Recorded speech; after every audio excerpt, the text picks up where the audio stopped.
Bem, para a gente compreender como se dá o metabolismo dos aminoácidos, vamos primeiro recapitular exatamente a estrutura de um aminoácido, né? Então, o aminoácido ele vai ser esse carbono, que vai estar ligado a um grupo nitrogenado, que no caso aqui é o grupo amino, e também vai estar ligado a um grupo ácido carboxílico, que seria esse COOH. Às vezes, esse OH pode aparecer como O-, e esse NH2 pode aparecer como NH3+. Mas isso acontece porque no pH do nosso corpo, que seria mais ou menos na faixa do neutro, esses dois grupos aqui aparecem ionizados, né? Esse aqui positivamente e esse aqui negativamente. Então, esse carbono ele vai estar ligado também a um hidrogênio aqui e a um radical, que pode variar, na verdade ele vai variar de acordo com o tipo do aminoácido que a gente está olhando. Então, são todos esses aqui os radicais possíveis, os que estão destacados aqui. Sendo o mais simples aqui seria a glicina, que é só um hidrogênio, e o mais complexo seria o triptofano. Bem, se você bem percebeu, nesse carbono aqui acontece um fenômeno que é bem interessante, que é quando todos os ligantes aqui são diferentes entre si, os 4 ligantes do carbono. Quando isso acontece, vai ter um fenômeno que a gente chama como isomeria DL, que seria destrógeno e levógeno. Isso nada mais é do que duas variações do mesmo aminoácido que podem existir. É basicamente uma versão espelhada do mesmo aminoácido, né? Sendo que no nosso corpo só os aminoácidos L, os levógenos, que vão formar as proteínas em si. Os aminoácidos D, nós animais não formamos proteínas a partir dele. O único aminoácido que não vai ter essa versão D e L é justamente a glicina, que no caso aqui, no radical, é um hidrogênio. Então vai ter 2 hidrogênios aqui, portanto não vão ser os 4 ligantes diferentes entre si.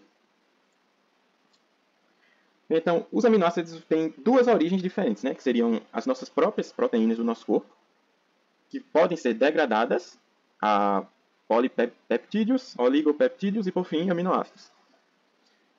Como também os nossos aminoácidos podem ser usados no anabolismo para formar as proteínas, né? Por exemplo, um local que tem bastante proteína é o músculo, né? Que é bem rico nessas biomoléculas. Uma outra origem é, obviamente, das proteínas da nossa dieta, né? Que seriam basicamente qualquer aminoácido, principalmente os aminoácidos essenciais, que seriam os aminoácidos que o nosso corpo não produz. Nós não temos biossíntese desses aminoácidos. Eu não gosto muito desse termo aminoácidos essenciais e não essenciais, porque essenciais todos são, né? Eu prefiro o termo aminoácidos que nós não produzimos e os aminoácidos que nós produzimos, que são 11, né? Dos 20 aminoácidos, 11 nós produzimos. Então, essas proteínas elas são bastante importantes. Por quê? Porque ela tem um valor intercambiável muito maior do que qualquer outra biomolécula. As proteínas elas podem ser convertidas em carboidratos, no caso glicose, e também podem ser convertidas em ácidos graxos, quando necessário. Já os carboidratos, entre aspas, glicose, ele só pode ser convertido em ácidos graxos, ele não pode virar proteínas. E os ácidos graxos não podem ser convertidos a nada. Então, você percebe que a proteína ela tem muito mais funções do que as outras duas. Isso você vê a importância ainda maior quando você para considerar que não existe um depósito de proteína no nosso corpo. Existe depósito de carboidrato na forma de glicogênio e também existe de lipídios, né, de ácidos graxos na forma de gordura. Mas de proteína não tem. Então, se tiver proteína em excesso, ela vai ter que ser degradada a aminoácidos e esses aminoácidos vão ter que ter algum fim. Então, há 2 fins possíveis para esses aminoácidos. Eles podem ser reaproveitados para a biossíntese de novos aminoácidos que o nosso corpo está precisando, aminoácidos diferentes daquele que está sendo degradado, isso pode acontecer. Nucleotídeos também, que nucleotídeos têm a sua base nitrogenada, portanto tem nitrogênio, então pode ser reutilizado. E as aminas biológicas, que são... tem vários exemplos, né? Tem hormônios, tem neurotransmissores. Aqui, por exemplo, isso aqui é uma adrenalina, então você percebe aqui um nitrogênio. Esse aqui é um ácido gama-aminobutírico, que é um neurotransmissor inibitório. E aqui tem uma acetilcolina, né, que seria um acetato ligado a essa outra amina biológica, que seria a colina, que é um nitrogênio ligado a 3 grupos metil. Né? Então, isso aqui é para as moléculas que têm nitrogênio em sua composição. Só que, por exemplo, eu disse que os aminoácidos, proteínas, né, elas podem ser convertidas em glicose e em ácido graxo. E também pode ser convertido em intermediários do ciclo de Krebs. Só que glicose, ácido graxo e os intermediários do ciclo de Krebs, eles não têm nitrogênio. Então, para que os aminoácidos sejam convertidos nisso, eles têm que se livrar desse nitrogênio de alguma forma. E eles se livram como? Transferindo esse grupo amina para alguma outra molécula que, no caso, seria o final dessa reação tem que dar a ureia, né? Que ureia é a nossa principal excreta nitrogenada. Também tem a amônia, que é muito mais comum em animais aquáticos, e o ácido úrico, que é mais comum em aves e répteis, né? Então, como vai ocorrer essa formação dessa ureia, né? Primeiro a gente tem que entender isso aqui. Tem aqui um aminoácido qualquer. A radical aqui R indica um aminoácido qualquer. Aqui, como eu falei, né, tá CO- e não COH, e aqui tá NH3+. Os aminoácidos, a maioria deles são encontrados nessa forma aqui, né, no nosso corpo. Então, primeiramente, esse aminoácido ele vai ter que transferir essa amina dele para alguma outra molécula. Então, alguém vai ter que receber, a priori, vai ter que receber essa amina, né? Então, o candidato aqui vai ser o alfa-cetoglutarato, né? E se você bem lembra, o alfa-cetoglutarato é o intermediário aqui do ciclo de Krebs. Cadê? Aqui, ó. Ele aqui. Alfa-cetoglutarato. Aqui tem oxidação e biossíntese de aminoácidos, que não dá para ver muito bem. Então, é aqui que ele entra, né? Na oxidação dos aminoácidos. Então, ele tem esse nome cetoglutarato por causa desse grupo aqui, ó, cetona. Cetona é uma carbonila, né? Um C-O, entre carbonos. E quando é um C-O entre um hidrogênio e um carbono, seria um aldeído, né? Mas isso aqui não é importante, é só para ver de curiosidade. Então, sempre que você vê esse nome ceto em alguma coisa, é porque tem essa função aqui, C-O entre carbonos. Então, é bem fácil de identificar. Então, o aminoácido ele vai transferir o NH3, ó, ele vai transferir para o alfa-cetoglutarato. O alfa-cetoglutarato, ao receber esse NH3, ele perde esse dupla O dele e ganha aqui esse H e o NH3, que veio aqui do aminoácido. E o C-O, que estava aqui no alfa-cetoglutarato, que ele perdeu, vai vir para o aminoácido. Então, é uma via de mão dupla, né? A partir do momento que o C-O fica no aminoácido, ele vira um alfa-cetoácido. Por quê?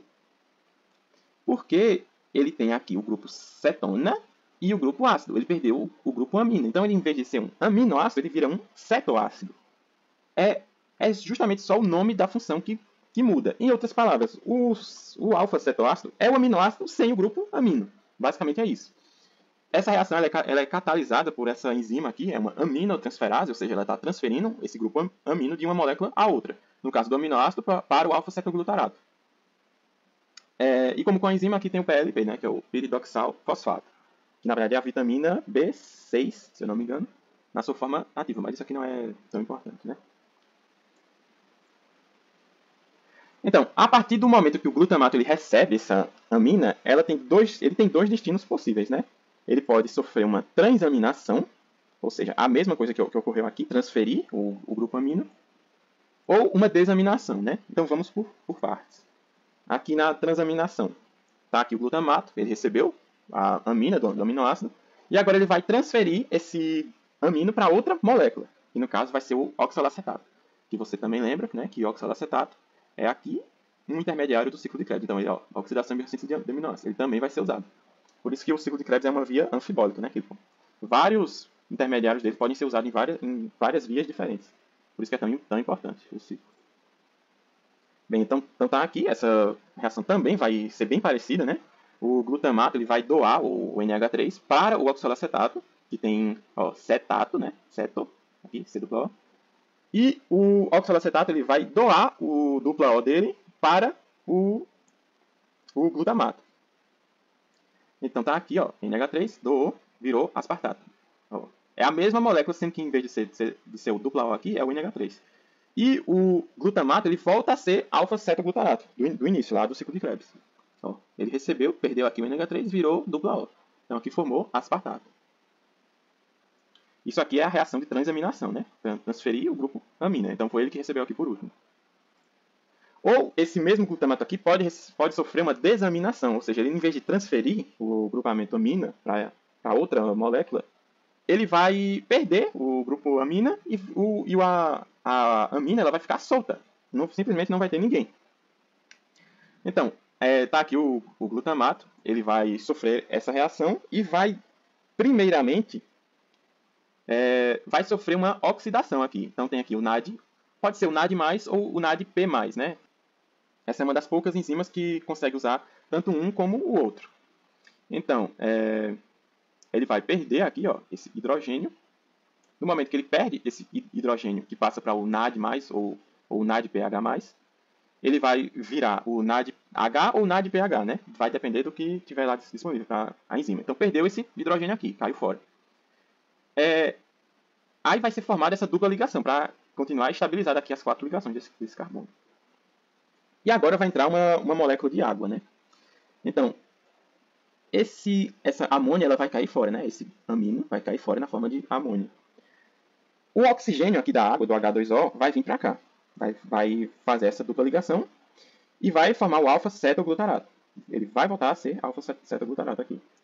E o H2 ele vai vir aqui para o grupo amina. Então vai ficar NH4 em vez de NH2. Então é isso que acontece. O NH2 aqui cai fora na forma de NH4 e o oxigênio entra. Então vai ficar aqui o duplo O. E esse NH4 ele vai ficar simplesmente solto. Porém, esse íon aqui, a amônia, ela é tóxica, né? Então, ele tem que ser transportado de alguma forma. Então, como vai se dar esse transporte? Bem, ele vai depender bastante da origem dessa amônia, né? Se for de outros tecidos, quem vai transportar é a glutamina. Se for do músculo, quem vai transportar é a alanina. Tá aqui, ó, um outro glutamato, né? Um glutamato qualquer. Ele vai sofrer essa reação a partir dessa enzima aqui, glutamina sintase, vai hidrolisar um ATP em ADP, e um dos fosfatos aqui do ATP, que virou ADP, vem justamente para o glutamato, né? Então ele vai formar aqui o gama-glutamil-fosfato. Esse gama não precisa se preocupar muito não, é só que tipo ele está indicando aonde está o fosfato, né? Que seria tá aqui o NH3, que é o grupamento aminado, e vai contar aqui os carbonos que estão do lado, né? Seria o alfa, beta e gama. Então, o fosfato aqui está ligado no carbono gama. Então, por isso que tem gama-glutamil fosfato. Mas não precisa se preocupar com isso. É só curiosidade. Aí agora, essa amina que ficou solta, ela vai entrar e vai sair o fosfato. Então, ela vai ficar no lugar do fosfato aqui, ó. Esse fosfato sai. E é justamente a saída desse fosfato que vai fornecer a energia para entrar essa amônia. Então tá aqui e vai formar a glutamina. Aí essa glutamina ela vai para o sangue. Do sangue ela vai chegar no músculo, onde vai soltar essa amônia, sem que ela fique solta, porque ela é neurotóxica. Então ela basicamente só serve para isso. Aqui vai entrar uma molécula de água e vai sair aqui a amônia livre para fazer o metabolismo dela. Enquanto que no músculo ocorre parecido, né? Aqui está a amônia, ela vai ser transferida até o alfa-cetoglutarato, que vai virar glutamato, e o glutamato vai transferir essa amônia para o piruvato. A partir do momento que o piruvato recebe essa amônia, ela se torna alanina. Que a alanina justamente é o piruvato que está com uma amônia, só isso. O glutamato volta a ser alfa-cetoglutarato e a alanina vai para o sangue. Aí do sangue ela vai para o músculo, onde vai transferir novamente a amônia dela para o alfa-cetoglutarato, que vai voltar a ser glutamato, e a alanina perdeu a amônia, volta a ser piruvato. Pronto, então o glutamato aqui ele vai fazer normalmente o que ele faz, a transaminação, a desaminação, perdão, e vai perder, só que dessa vez dentro do fígado, que vai ser rapidamente metabolizado. Então, depois disso que você soube o que acontece com o NH4+, até chegar no fígado, agora está pronto aqui para entender o ciclo da ureia. Então, primeiro, vamos entender o que é a ureia, né? A ureia é nada mais nada menos que isso.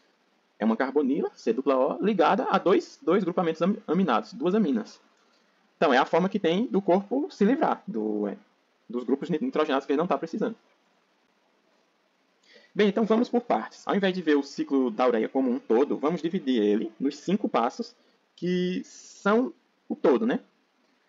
Então, o primeiro passo é usar 2 ATPs, um bicarbonato e uma amônia. Essa amônia veio da desaminação. Então, você já sabe o que vai acontecer com ela. Esses 3 reagentes vão dar como produto o carbamoil fosfato, 2 ADPs e um fosfato inorgânico. O próximo é unir esse carbamoil-fosfato a uma ornitina, que também é um aminoácido, só que é um aminoácido que a gente não usa para fazer proteínas. E como produto, isso aqui vai dar a citrulina e o fosfato inorgânico. O passo 3 é unir essa citrulina mais o aspartato, que veio da transaminação, com a energia de um ATP para formar argininosuccinato, AMP e PPI, que é o pirofosfato. Aí, o próximo passo é quebrar esse argininosuccinato em arginina e fumarato.